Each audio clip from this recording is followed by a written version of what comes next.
¿Cómo están? En nuestro resumen semanal, en este caso para la semana finalizada el viernes 3 de marzo de 2018, analizamos el comportamiento de los índices accionarios de las principales bolsas. Entonces vemos que fue una semana de caídas generalizadas en todos los índices. Donde las principales caídas estuvieron en el caso de Alemania con una caída del 4,57%, Santiago de Chile con una caída del 3,61%, Nikkei de Japón con una caída del 3,25% y una de Buenos Aires que registró una caída semanal del 2,65%, todas estas medidas en sus monedas de origen.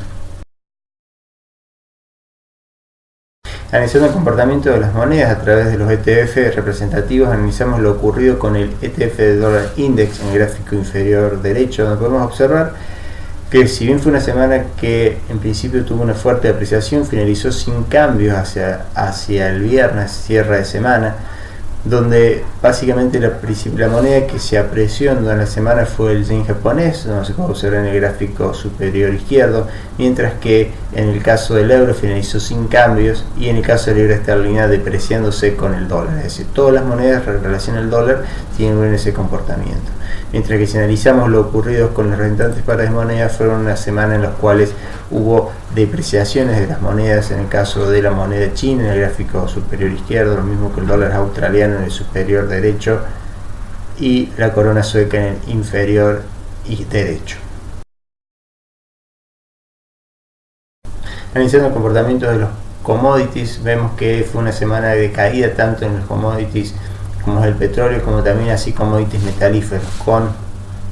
en un ETF del petróleo, el ETF uso con caída. Lo mismo ocurrió con el acero, con una importante caída en el gráfico superior derecho, tanto también así como la plata y en el oro. Mientras que el dato llamativo de la semana fue la reacción positiva que tuvieron los commodities agrícolas, donde podemos observar en el caso de la soja que en el gráfico inferior izquierdo nuevamente por cuarta semana consecutiva cerró al alza. Lo mismo ocurrió con el trigo, que tuvo una semana positiva, al igual que el maíz. Commodities estos que tanto el maíz como el trigo venían de comportamientos bastante estables o lateralizados, dando indicios que probablemente se inicie un ciclo alcista en este tipo de commodities.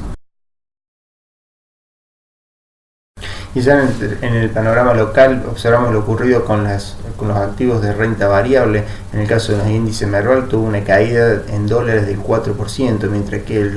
todos los sectores que cotizan en la bolsa, en el BIMA, tuvieron una caída del 4,81%.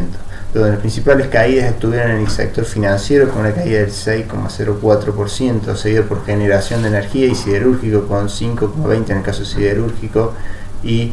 4,90 con la generación de energía, mientras que el sector inmobiliario tuvo una caída del 7,86%, lo mismo que el manufactura de origen industrial con un 0,68%. De todos los sectores, básicamente el único que no finalizó con caída o con una muy leve suba fue el caso de equipamiento para el hogar, con una suba del 0,03%. Si analizamos lo ocurrido con las principales tasas de mercado, vemos que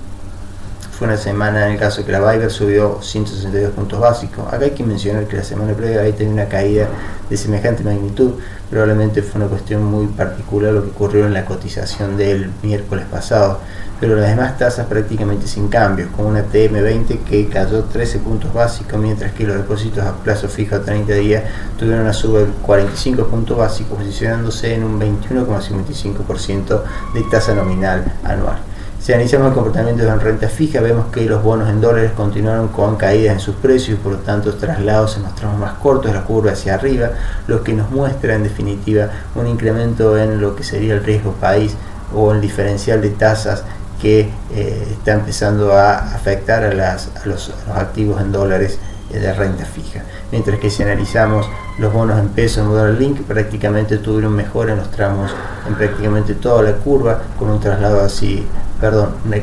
una retracción en las cotizaciones y por lo tanto traslado hacia arriba de la curva y por lo tanto caída en sus cotizaciones. Principalmente en los tramos más largos, ¿no? Vimos que los bonos de dólar link son igualmente bonos de muy baja duración, mientras que si analizamos los bonos a tasas fijas en peso, hubo leve mejoría en el bono más corto, lo mismo que a pesos tasas variables, y deterioro en las cotizaciones de los bonos pesos más cercanos. Vemos entonces que fue una semana tanto de caída para los bonos en prácticamente en todas sus denominaciones, y lo mismo para todos los activos en renta fija en cuanto a cotización de acciones. Para esta semana debemos estar atentos entonces